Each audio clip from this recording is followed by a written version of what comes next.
पूर्व मुख्यमंत्री झारखंड ने एक्स पर अपनी जो व्यथा लिखी है, स्पष्ट है कि वे वैकल्पिक रास्ता चुनने के लिए व्याकुल हैं। उन्होंने क्या लिखा है आइए जानते हैं। जोहार साथियों, आज समाचार देखने के बाद आप सभी के मन में कई सवाल उमड़ रहे होंगे। आखिर ऐसा क्या हुआ जिसने कोल्हान के एक छोटे से गांव में रहने वाले एक गरीब किसान के बेटे को इस मोड़ पर लाकर खड़ा कर दिया। अपने सार्वजनिक जीवन की शुरुआत में औद्योगिक घरानों के खिलाफ मजदूरों की आवाज उठाने से लेकर झारखंड आंदोलन तक मैंने हमेशा जन सरोकार की राजनीति की है। राज्य के आदिवासियों, मूलवासियों, गरीबों, मजदूरों, छात्रों एवं पिछड़े तबके के लोगों को उनका अधिकार दिलवाने का प्रयास करता रहा हूँ। किसी भी पद पर रहा अथवा नहीं, लेकिन हर पल जनता के लिए उपलब्ध रहा, उन लोगों के मुद्दे उठाता रहा जिन्होंने झारखंड राज्य के साथ अपने बेहतर भविष्य के सपने देखे थे। इसी बीच 31 जनवरी को एक अभूतपूर्व घटनाक्रम के बाद इंडिया गठबंधन ने मुझे झारखंड के 12वें मुख्यमंत्री के तौर पर राज्य की सेवा करने के लिए चुना।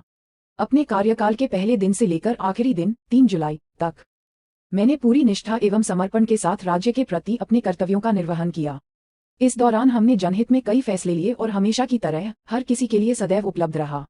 बड़े बुजुर्गों, महिलाओं, युवाओं, छात्रों एवं समाज के हर तबके तथा राज्य के हर व्यक्ति को ध्यान में रखते हुए हमने जो निर्णय लिए उसका मूल्यांकन राज्य की जनता करेगी।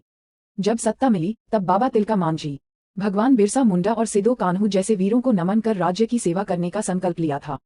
झारखंड का बच्चा बच्चा जानता है कि अपने कार्यकाल के दौरान मैंने कभी भी किसी के साथ ना गलत किया, ना होने दिया। इसी बीच हूल दिवस के अगले दिन मुझे पता चला कि अगले 2 दिनों के मेरे सभी कार्यक्रमों को पार्टी नेतृत्व द्वारा स्थगित करवा दिया गया है। इसमें एक सार्वजनिक कार्यक्रम दुमका में था, जबकि दूसरा कार्यक्रम पीजीटी शिक्षकों को नियुक्ति पत्र वितरण करने का था। पूछने पर पता चला कि गठबंधन द्वारा 3 जुलाई को विधायक दल की एक बैठक बुलाई गई है। तब तक आप सीएम के तौर पर किसी कार्यक्रम में नहीं जा सकते।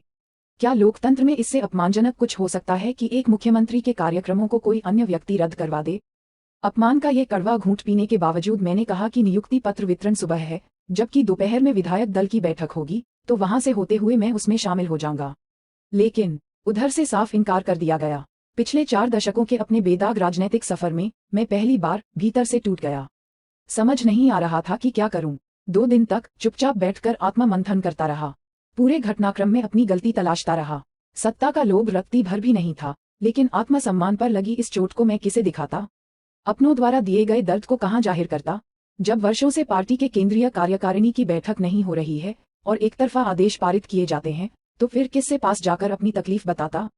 इस पार्टी में मेरी गिनती वरिष्ठ सदस्यों में होती है, बाकी लोग जूनियर हैं और मुझसे सीनियर सुप्रीमो जो हैं वे अब स्वास्थ्य की वजह से राजनीति में सक्रिय नहीं हैं। फिर मेरे पास क्या विकल्प था? अगर वे सक्रिय होते तो शायद अलग हालात होते। कहने को तो विधायक दल की बैठक बुलाने का अधिकार मुख्यमंत्री का होता है, लेकिन मुझे बैठक का एजेंडा तक नहीं बताया गया था। बैठक के दौरान मुझसे इस्तीफा मांगा गया। मैं आश्चर्यचकित था, लेकिन मुझे सत्ता का मोह नहीं था, इसलिए मैंने तुरंत इस्तीफा दे दिया। लेकिन आत्मसम्मान पर लगी चोट से दिल भावुक था। पिछले 3 दिनों से हो रहे अपमानजनक व्यवहार से भावुक होकर मैं आंसुओं को संभालने में लगा था, लेकिन उन्हें सिर्फ कुर्सी से मतलब था। मुझे ऐसा लगा मानो उस पार्टी में मेरा कोई वजूद ही नहीं है, कोई अस्तित्व ही नहीं है, जिस पार्टी के लिए हमने अपना पूरा जीवन समर्पित कर दिया। इस बीच कई ऐसी अपमानजनक घटनाएं हुई जिसका जिक्र फिलहाल नहीं करना चाहता।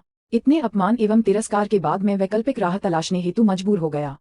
मैंने भारी मन से विधायक दल की उसी बैठक में कहा कि आज से मेरे जीवन का नया अध्याय शुरू होने जा रहा है। इसमें मेरे पास 3 विकल्प थे। पहला, राजनीति से संन्यास लेना, दूसरा, अपना अलग संगठन खड़ा करना और तीसरा, इस राह में अगर कोई साथी मिले तो उसके साथ आगे का सफर तय करना। उस दिन से लेकर आज तक तथा आगामी झारखंड विधानसभा चुनावों तक इस सफर में मेरे लिए सभी विकल्प खुले हुए हैं। आपका चंपाई सोरेन। अब जानते हैं कि आगे क्या संभावनाएं निकल आती हैं। पूर्व सीएम और हेमंत सोरेन सरकार के मंत्री सह पूर्व मुख्यमंत्री चंपाई सोरेन का भाजपा में शामिल होने की अटकलें लगातार तेज होती जा रही हैं। कहा जा रहा कि चंपाई सोरेन रविवार को दिल्ली पहुंचकर भाजपा का दामन थाम सकते हैं। ये भी कहा जा रहा है कि उनके साथ और भी विधायक दिल्ली गए हैं।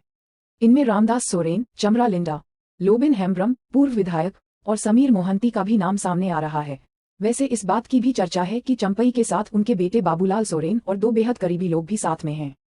इनमें एक भी विधायक शामिल नहीं है। समीर मोहंती अपने क्षेत्र बहरागोड़ा में ही बने हुए हैं। पूर्व सीएम चंपाई सोरेन शनिवार की रात जमशेदपुर पहुंचे। इसके बाद रोड मार्ग से कोलकाता निकल गए। वहां एक होटल में वे रुके जहां पश्चिम बंगाल के भाजपा नेता और विधायक शुभेंदु अधिकारी से उनकी मुलाकात हुई। इसके बाद रविवार की सुबह वे फ्लाइट से कोलकाता से दिल्ली के लिए रवाना हो गए। अब दिल्ली पहुंचने की वजह बताई जा रही है कि पूर्व सीएम बीजेपी में शामिल हो सकते हैं। साथ में झामुमो के अन्य विधायक भी भाजपाई हो सकते हैं। पिछले कई दिनों से लगातार चंपाई सोरेन के दल बदले जाने की बातें सामने आ रही हैं, विशेषकर जब से उन्हें सीएम पद से हटाकर हेमंत सोरेन फिर से सीएम बने। हेमंत ने उन्हें अपनी कैबिनेट में जल संसाधन मंत्री बनाया, पर विभागीय कार्यक्रमों से भी उनकी दूरी दिखती रही है। वैसे वे पार्टी बदले जाने के सवालों को नकारते रहे हैं।